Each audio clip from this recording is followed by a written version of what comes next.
기도하겠습니다. 하나님, 저희들을 위하여서 이 땅에 예수 그리스도를 보내주시고 십자가에 못 박혀 죽으심으로 말미암아 우리들을 구원하여 주신 그 은혜에 너무나도 감사를 드립니다.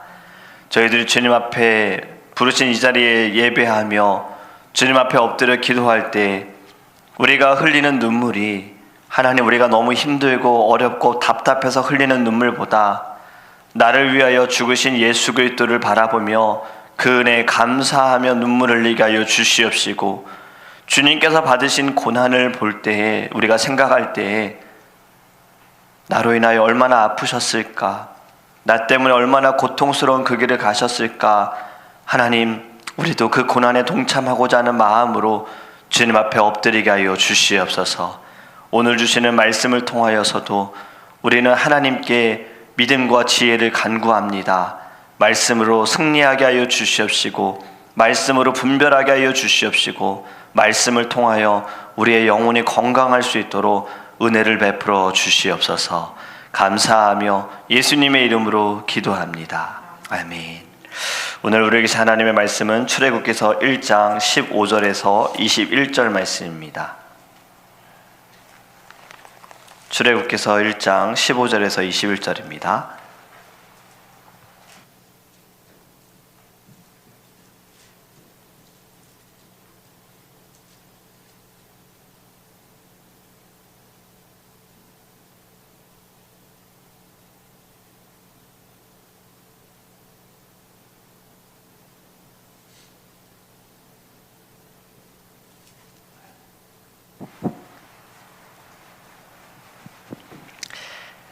우리 함께 읽도록 하겠습니다. 출애굽기서 1장 15절에서 21절입니다. 애굽 왕이 히브리 산파 시브라라 하는 사람과 부하라 하는 사람에게 말하여 이르되, 너희는 히브리 여인을 위하여 해산을 도울 때에 그 자리를 살펴서 아들이거든 그를 죽이고 딸이거든 살려두라. 그러나 산파들이 하나님을 두려워하여 애굽 왕의 명령을 어기고 남자 아기들을 살린지라. 애굽 왕이 산파를 불러 그들에게 이르되, 너희가 어찌하여 이같이 남자 아기들을 살렸느냐? 산파가 바로에게 대답하되, 히브리 여인은 애굽 여인과 같이 아니하고 건장하여 산파가 그들에게 이르기 전에 해산하였더이다 하매, 하나님이 그 산파들에게 은혜를 베푸시니 그 백성은 번성하고 매우 강해지니라. 그 산파들은 하나님을 경외하였으므로 하나님이 그들의 집안을 흥왕하게 하신지라. 아멘. 할렐루야. 날씨가 갑자기 쌀쌀해졌습니다. 우리 모두 건강하기를 기도하기를 원합니다. 오늘의 말씀을 통해서도 하나님께서 우리들에게 믿음과 지혜를 주실 줄 믿습니다.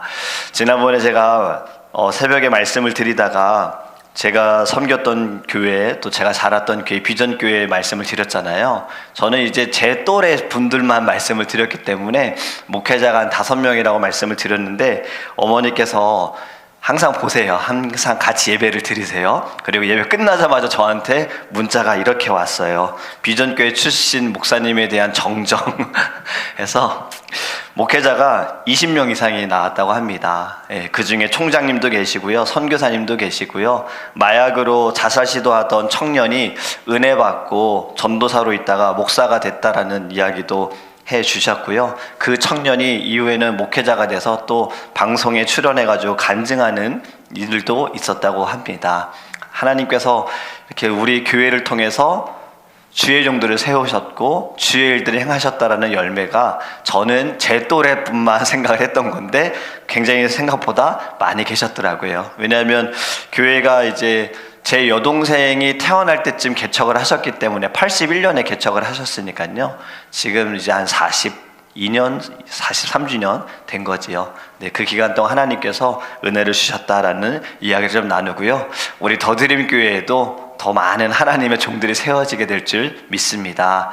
우리의 자녀들, 손주들, 그리고 우리의 또 다음 세대들, 아이들, 청년들, 이들 가운데 정말 주님을 위해 헌신하고 복음을 위해 죽고자, 복음 위해 살고자 하는 이들, 또 우리의 다음 세대들 통해서 많은 영혼들이 살아날 수 있는 은혜의 길로 하나님이 인도해 주실 줄 믿습니다.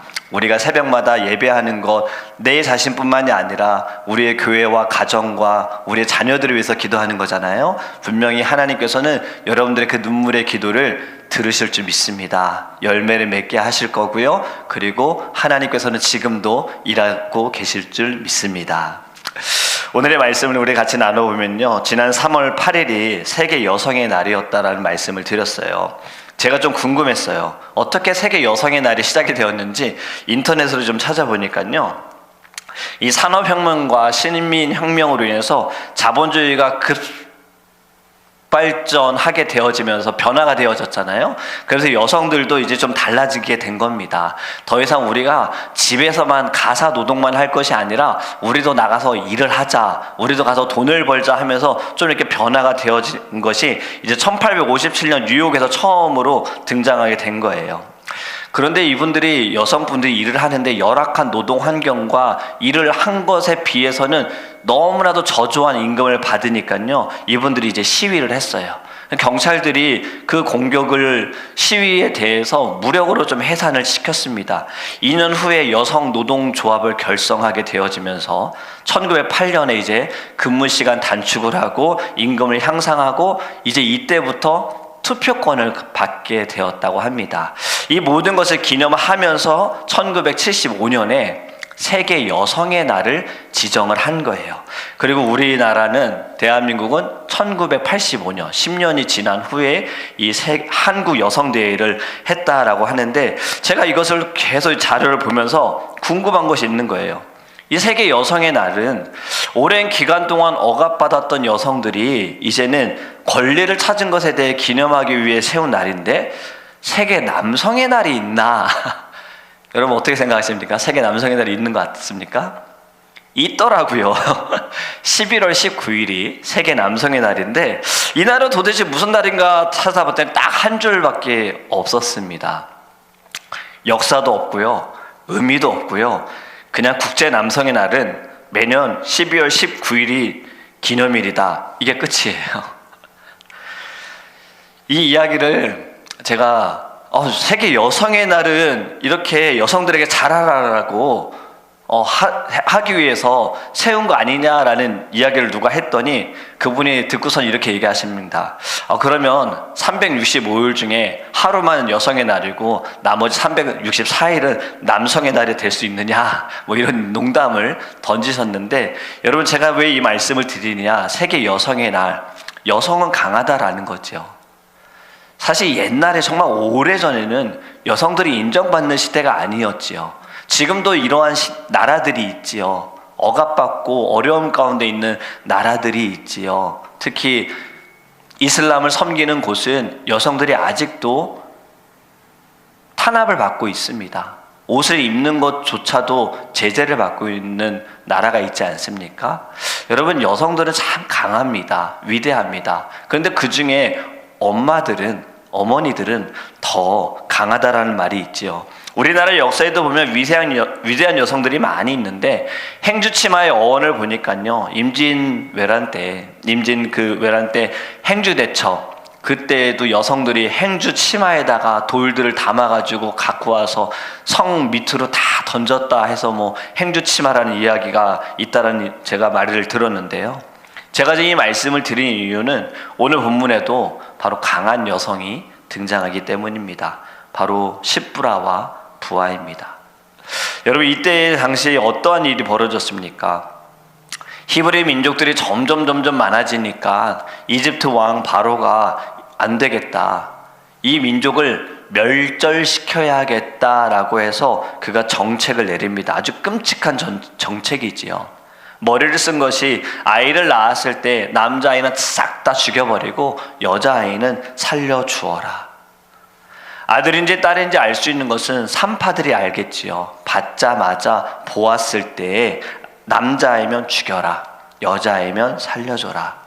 이 산파, 히브리 산파 십브라와 부하, 이 두 사람이 왕의 명령을 듣지 않았다라는 겁니다.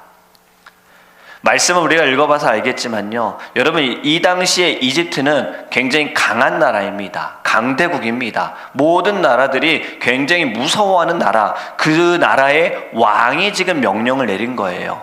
최근에 저희가 왕에 대한 말씀을 좀 나눴잖아요. 왕은 우리가 생각하는 개념과는 정말 다릅니다. 왜냐면 우리는 오래전에 왕족 시대가 끝났잖아요. 그런데 아직도 왕이 통치하는 나라를 보면요, 사람들의 마음이 완전 다르죠. 사실은 나라를 정치하는 이들은 총리들이 하고 있는데, 왕이라는 그 개념은 국민들에게 있어서 정말 또 다른 개념인 것 같아요. 지난번에 영국의 왕이 이제 그 등극을 하는 장면을 저도 잠깐 방송으로 보았는데, 굉장히 견고하고 뭔가 이렇게 거룩한 느낌도 들고 뭔가 질서 있게 되어지고, 거기에 참석한 모든 사람들은 왕에 대한 존중심 그리고 경외심까지도 느껴졌어요. 그냥 카메라로 스크린으로 보여지는데도 그 정도로 느껴진 거예요. 그들에게 있어서 왕이라는 존재는 우리가 생각하는 왕과는 완전히 다른 느낌입니다. 이 당시에는 어땠을까요? 왕의 한마디면 그냥 벌벌 떱니다. 두려워해야 하는 거예요. 사실 저희는 남성분들은 군대에 가서도 이것을 느꼈어요. 남성분들은 군대 계급 사회잖아요. 계급 질서가 있잖아요. 높은 사람의 말 한마디로 인해서 그냥 완전히 달라질 수가 있거든요. 싹 바뀔 수가 있어요. 그냥 높은 사람이 화장실에서 왜 냄새가 나? 이 말 한마디면 그 다음날 화장실은 정말 우리가 잘 만큼 깨끗하게 만들어놔야 될 정도로 바뀌어야 되는 거예요. 왕이 말하는 건요, 그거보다 더 대단한 겁니다. 그런데 이러한 왕이, 지금 바로 왕이 명령을 내렸어요. 남자아이는 싹 다 죽여라. 그런데 여러분, 산파들이 명령을 지키지 않죠. 그 이유가 무엇입니까? 17절 말씀을 보니까 이렇게 말씀합니다. 그러나 산파들이 하나님을 어떻게 한다고요? 두려워하여. 여러분, 굉장히 중요한 말씀입니다. 하나님을 두려워하여. 아무리 이 세상을 다스리고 모든 말 한마디로 다 바꿀 수 있는 사람이 말한다 할지라도, 권력 있는 사람이 말한다 할지라도, 그 말 한마디로 나를 죽일 수 있는 사람이 말한다 할지라도, 이들이 두려워하는 사람은 누굽니까? 두려워하는 분은 하나님이라는 거예요. 하나님을 두려워했기 때문에 애굽 왕의 명령을 어기고 남자 아기들을 살린지라. 아멘. 이들에게 있어서 아무리 왕일지라도 하나님과 비교할 수 없다라는 거예요. 내 생명을 저들이 해할지 모르지만 영혼까지 죽일 수 없다라는 것을 압니다. 모든 것은 하나님의 손에 있다라는 것을 아는 거예요. 그래서 이들은 하나님을 두려워했다라는 겁니다. 또 이러한 마음이 21절에도 말씀하지 않습니까? 그 산파들은 하나님을 경외하였으므로. 아멘. 한국어로 보면 17절에 하나님을 두려워하여 21절에 하나님을 경외하였으므로. 그런데 영어 성경을 보니까요, 둘 다 같은 단어인 fear라는 단어를 사용했습니다. 여러분, 하나님을 경외하는 것, 하나님을 두려워하는 것 같은 의미예요. 지금 이 산파들이 처한 상황은요, 정말 그냥 다 죽을 수 있는 상황이죠. 괴롭힘을 당하고 민족의 씨를 끊어버리려고 하는 상황이에요. 그냥 내 목숨만 유지해보자, 어떻게든 부지해보자, 좀 살아보자, 이러한 마음 가질 수 있음에도 불구하고 이들에게는 내 생명보다 중요한 것이 하나님 앞에 내 마음이 어떠한가, 하나님을 두려워하는 마음이 더 컸습니다. 그래서 왕의 명령을 어기고 남자아이들을 살려주는 거지요. 여러분, 이제 우리의 신앙을 돌아봤으면 좋겠습니다. 우리는 이 산파들처럼 위협을 받지도 않습니다. 우리는 이들처럼 어려운 생활 가운데 살아가지도 않습니다. 그런데 우리는 얼마나 나의 신앙이, 나의 믿음이, 나의 살아가는 모든 걸음이 하나님을 두려워하고 있는가? 우리는 먼저 이 마음이 회복되어져야 합니다. 하나님께서 우리에게 아주 친근하게 다가오셨고 때로는 친구처럼 다가오셨다 하더라도요, 하나님은 우리가 경외할 뿐이에요. 우리가 두려워할 뿐이에요. 우리가 함부로 할 수 있는 분이 아니에요. 내가 말했으니 하나님 움직이세요, 하나님 일하세요, 이러할 분이 아닌 거예요. 우리는 늘 하나님 앞에 섰을 때 먼저 내 모습이 지금 하나님 앞에 설 수 있는 자인가를 돌아봐야 하는 것입니다. 하나님은 우리가 어떻게 한다 하더라도 주일날 말씀을 우리가 나눴던 것처럼 하나님은 언제나 하나님이세요. 그럼에도 우리가 해야 할 것은 내가 하나님이 하나님임을 인정해야 하는 것입니다. 여러분, 세상의 사람들은요, 하나님에 대해서 그렇게 크게 생각하지 않지요. 하나님이라는 존재는 알 거예요. 그 이름은 들어봤으니 알 거예요. 그런데 그분이 어떠한 분이신지 어떠한 일을 행하셨는지 세상의 사람들은 알지도 못하고 또 알아도 믿지도 못하잖아요. 그렇기 때문에 하나님의 존재에 대해서 그냥 세상의 신들과 그냥 다른 신들과 같다라는 생각을 할 수 있어요. 근데 믿는 우리들이, 아는 우리들이 함부로 우리가 하나님을 대해서는 안 됩니다. 여러분, 왜 십계명에 이러한 말씀을 하나님이 넣으셨습니까? 여호와 이름을 망령되이 일컫지 말아라. 왜 이 계명을 넣으셨을까요? 저는 이 계명을 묵상해 보면서요, 결국에 내가 하나님임을 인정해야 된다라는 거예요. 그 하나님을 인정할 수 있는 것은요, 하나님 앞에 늘 두렵고 떨리는 마음으로 서야 하는 거예요. 구약시대의 제사장들, 대제사장들은요, 언약궤 앞에 나아가는 그 순간에, 여호와께 제사를 그 모든 드리는 순간에 떨리는 마음으로 예배했습니다. 그런데 그 두렵고 떨리는 마음이 사라지니 어떻게 되어집니까? 자신들이 생각한 대로 예배하고 자신들이 생각한 불로 예배하니 죽임을 당하잖아요. 우리가 언젠가는 성막에 대한 말씀도 같이 나누면 너무 좋은데요, 대제사장의 옷에도요 거룩함이 있습니다. 그리고 대제사장이 언약궤에 들어갈 때, 그 지성소 안으로 들어갈 때에는 끈으로 묶고 들어가잖아요. 그리고 옷에는 방울소리가 있어요. 이 방울소리가 왜 나는 겁니까? 바깥에서 들릴 때 대제사장이 살아있나 죽었나 확인하기 위한 거예요. 그 방울소리가 들리지 않을 때에는 대제사장이 하나님 앞에 그가 거룩하지 못하여 죽임을 당했다 생각했을 거고, 그리고 함부로 그 안에 들어갈 수 없기에 바깥에서 끈으로 잡아 당기는 역할을 했던 겁니다. 그만큼 하나님의 언약궤 앞에 서는 이들도요 그러한 마음으로 섰어요. 이것이 어떻게 우리 옛 어른들에게는 어떻게 영향이 되어졌습니까? 이 단상을 하나님의 법궤로 생각을 했죠. 거룩한 곳으로 생각을 했죠. 이 말씀이 선포되어진 이곳도 하나님의 거룩함으로 여겼잖아요. 그래서 단상에 아무도 함부로 못 올라왔었어요. 올라오기 전에 어떻게 올라오셨습니까? 기도하고 올라왔어요. 주여, 제가 지금 이곳에 올라가려고 합니다. 저에게 죄가 있다면 용서해 주세요. 이 마음으로 올라오셨잖아요. 그만큼 거룩함이에요. 물론 지금 그렇게 하시라는 말씀을 드리는 것이 아닙니다. 저는 마음을 말씀을 드리는 거예요. 이 단상, 옛날에는 사실 옮기는 것도 굉장히 큰 일이었어요. 그렇죠? 잠깐 뒤로 옮기는 것도, 옆으로 옮기는 것도. 제가 KWMC라고 선교사님들 선교대회가 있었습니다. 한인 세계 선교대회. 4년마다 한 번씩 했었는데요, 시카고 위튼 칼리지에서 하다가 제일 마지막에 했던 것은 LA에서 했었어요. 제가 그 자리에서 한 1,500명 선교사님들과 여러 성도님들까지 해서 한 2,000명 이상 모이신 그곳에서 찬양을 인도했었어요. 찬양을 인도할 때 강대상이 너무 큰 거예요. 너무 높은 거예요. 제가 그 뒤에 스님 목밖에 안 보여요. 그래서 찬양팀의 사람들이 이야기하기를 그 강대상을 좀 옮기면 어떻겠습니까? 라고 했는데 목사님이 어디 하나님의 말씀이 선포되어진 이 강대상 옮기느냐. 왜냐면은 그 목사님은 고신 출신이세요. 보수적인 분. 정말 굉장히 극보수적인 분이시기 때문에, 그래서 그분에게 있어서는 이 성경책 위에 그 어떤 것도 올려놓으면 죄가 됩니다. 그만큼 거룩함이에요. 지금 제가 말씀드리는 건 우리가 부활절에 강대상 옮깁니다, 여러분. 왜냐하면 특별 순서가 있어요. 그것으로 인해 시험 들지 마세요. 이 강대상, 이거 자체가 거룩한 건 아니잖아요.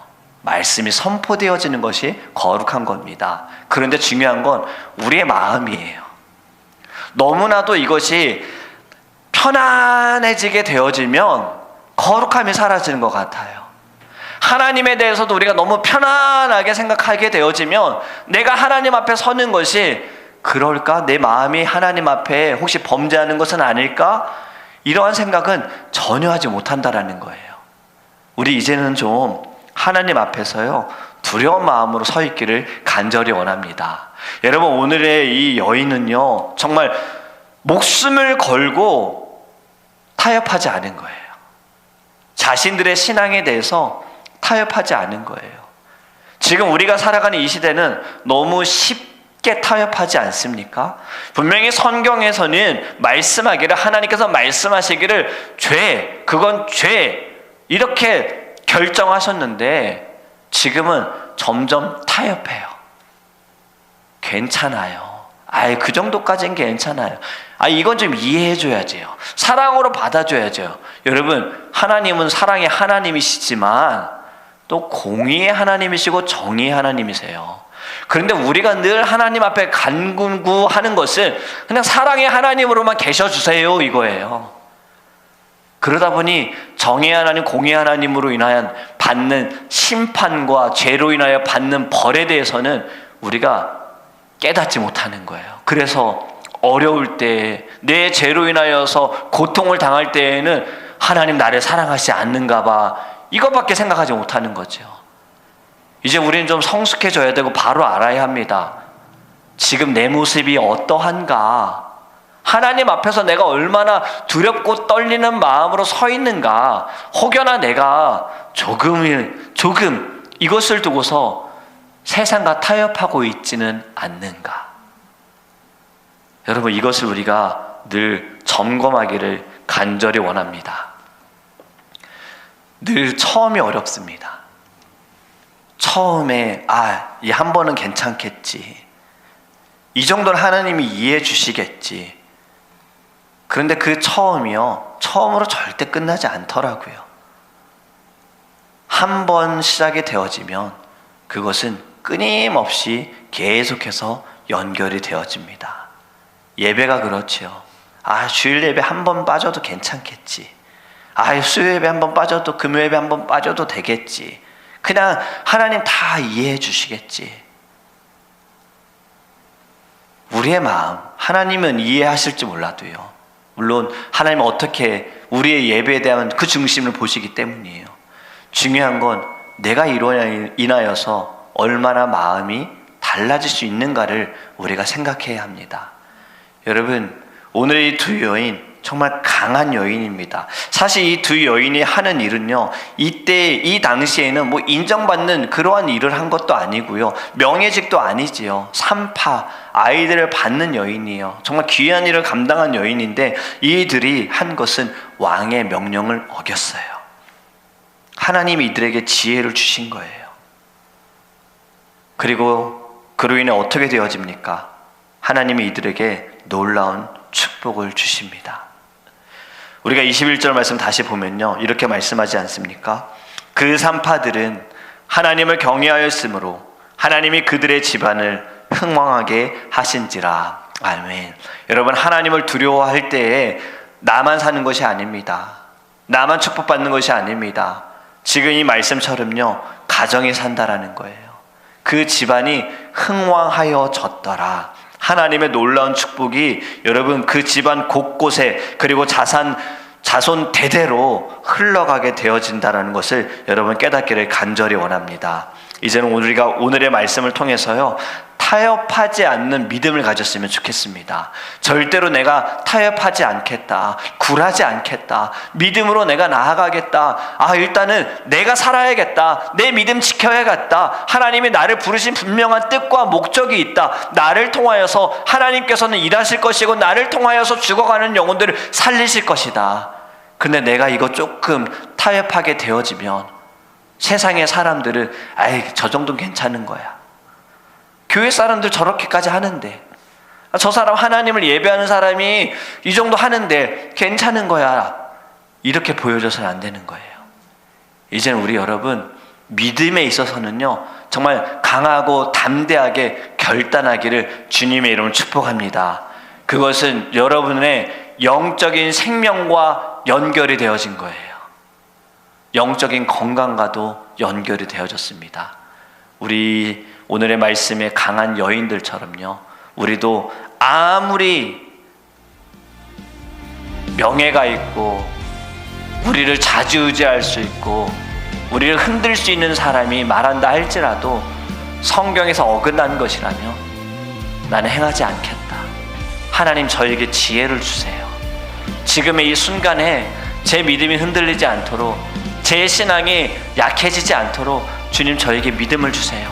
그리고 하나님, 지혜롭게 반응할 수 있도록 저에게 가르쳐 주세요. 성경에서 말씀하시기를 성령이 말할 것을 가르쳐 주신다 하셨잖아요. 여러분, 우리가 이 새벽에 기도하는 것도요, 하나님께 지혜를 구하는 겁니다. 주님, 타협하지 않고 오직 하나님을 경외하는 자, 하나님만을 바라보는 자 될 수 있도록 우리 다 함께 주여 부르시고 통성을 기도합니다.